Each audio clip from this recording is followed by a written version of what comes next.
So the Moral Courage Project is a human rights storytelling project.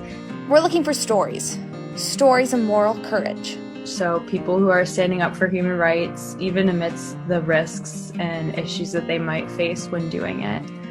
This year's project is about water. Specifically, water justice in regions of Appalachia and Flint and Detroit, Michigan. The pandemic changed the world and brought about a new normal.